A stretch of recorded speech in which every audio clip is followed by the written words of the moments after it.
ইচ্ছা করলে জাকারিয়া পয়গম্বরের নাম লাগায় দিতে পারতাম, ইচ্ছা করলে ইউনুস পয়গম্বরের নাম লাগায় দিতে পারতাম, ইচ্ছা করলে ইয়াকুব পয়গম্বরের নাম লাগায় দিতে পারতাম, কিন্তু না গো নবী না।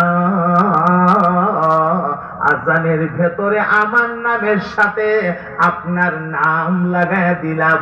এর মানে হলো সারা দুনিয়ায় মুহূর্তে মুহূর্তে আমার নামের জিকির হবে, আমার নামের পাশাপাশি আপনি নবীর নামও উচ্চারণ হইতে থাকবে। আল্লাহু আকবার বলে। আল্লাহু আকবার। তাইলে নবী পাকের মর্যাদাকে, নবী পাকের মর্যাদাকে খাটো করার জন্য আবু জাহাল, আবু লাহাব, উতবা, শাইবা, ওয়ালিদ ইবনে মুগিরারা চেষ্টা করেছে, বিভিন্ন কায়দা করেছে, যুগ যুগ ধরে ইহুদিরাও চেষ্টা করেছে আমার নবীর মর্যাদাকে নষ্ট করার জন্য। একটা বই লিখেছিল রঙ্গিলা রসুল নামে, চেষ্টা কম করে নাই। এখনো মাঝে মাঝে কিছু তেল চুরার বাচ্চা আছে আমার নবীর উপরে কলঙ্ক দিয়া কথা বলতে চা, আমার নবীকে নিয়ে কটাক্ষ করে কথা বলে। খোদাকে কসম, তোমরা তেল চুরার বাচ্চারা কিয়ামত পর্যন্ত আমার নবীর পেছনে লাগা থাকতে পারবা, আমার নবী পাকের মর্যাদার বিন্দু পরিমাণ কোনো কমতি হবে না।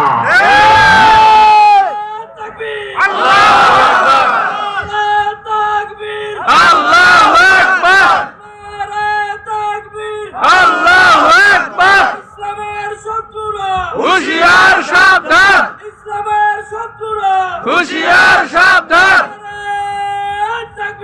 আল্লাহু আকবার।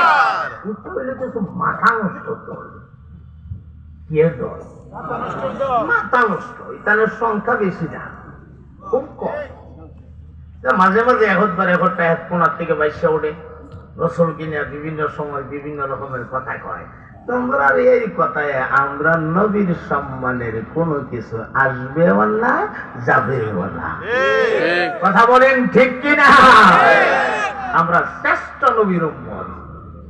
কত বড় নবী আমরা নবী। মাঝখানে একটা কথা আপনাদেরকে বলে দেওয়া যায়, কথাটা যেহেতু আসছে একটু খেয়াল করেন। আমরা নবীর একটা টাইটেল আছে, ইমামুল মুরসালিন। নাই? করবেন তো? কি ইমামুল মুরসালিন। এখন আপনাদেরকে আমি প্রশ্ন করি, ইমাম কারে কয়? যিনি ইমামতি করে তিনি তো ইমাম, ঠিক না? ইমামের অনেক অর্থ, এর মধ্যে একটা বিশেষ অর্থ আমরা বুঝি, যিনি ইমামতি করে, আমার নামাজ পড়াইলো, আমি মুসল্লি, উনি আমার ইমাম। এটা আমরা সহজে বুঝি আর কি। ইমাম অর্থ নেতা, ইমাম অর্থ সর্দার, ইমাম অর্থ সাইয়্যিদ, ইমাম অর্থ সকলের ঊর্ধ্বের মর্যাদা সম্পন্ন ব্যক্তি, ইমাম অর্থ মহাজ্ঞানী, অনেক কথা আছে। আমি সেদিকে যাই না, আমি সাধারণ নামাজের ইমামই ধরলাম। আচ্ছা, আপনারা বলেন তো, আমাদের নবীরে আল্লাহ দুনিয়াতে পাঠাইছে সব নবী আগে না সব নবীর পরে? সব নবীর পরে। হ্যাঁ, এ ব্যাপারে একমত? এই সব নবীর পরে আল্লাহ পাঠাইছে দিকতে ওই আমরা নবীর আরেকটা টাইটেল আছে, খাতামুন নাবিয়্যিন। আছে নি? আছে। এটা আমরা নবীর এটা টাইটেল। সবার শেষে আল্লাহ আমরার নবীরে পাঠাইয়া নবুয়তের দরজার মধ্যে তালা লাগাই দিছে, তালা। আর কোন নবী জগতে আইতো না, শেষ লক করে দিছি। কিন্তু এই কথাটা দুনিয়ার কাদিয়ানীরা মানে না, কথা কয় না। আমরার নবীর খতমে নবুয়ত মানে না, এজন্যই সারা দুনিয়ার সমস্ত আহলে হক উলামাদের ফতোয়া কাদিয়ানীরা কাফের। বলেন কাদিয়ানীরা কাফের। আরো জোরে কাফের। জোরছে বলো কাফের। জোর হলো কাফের। বুঝে বলো কাফের। হইছে না তো কাফের। না কোনো সন্দেহ আছে? না। কে কাফের? কাদিয়ানীরা। কেন কাফের? স্বীকার করে, খতমের বোধ মানে না, নবী যে শেষ নবী এটা মানে না। এরা তো না, আরেকজন নবী শেষ দিক গাইব, অর্থাৎ ঈসা আলাইহিস সালাম যে কিয়ামতের আগে আসবে ইমাম মাহাদিকে সহযোগিতা করার জন্য ওই ইডারে হারা মনে করতেছে উনি হইল শেষ নবী। এরা এই কথা জানে না ঈসা নবী যে দুনিয়ায় আগমন করবে ইমাম মাহাদিকে সহযোগিতা করার জন্য, সেদিন তিনি নবী হয়ে আসবেন না, সেদিন তিনি আমার নবীর উম্মত হয়ে আসবেন। ঠিক কিনা? আচ্ছা যাক, এদিকে গেলে অনেক কথা। আমি যে কথাটা বলছিলাম মনে আছে না, বুঝে লাইছেন? আমরা নবীর একটা টাইটেল আছে ইমামুল মুরসালিন।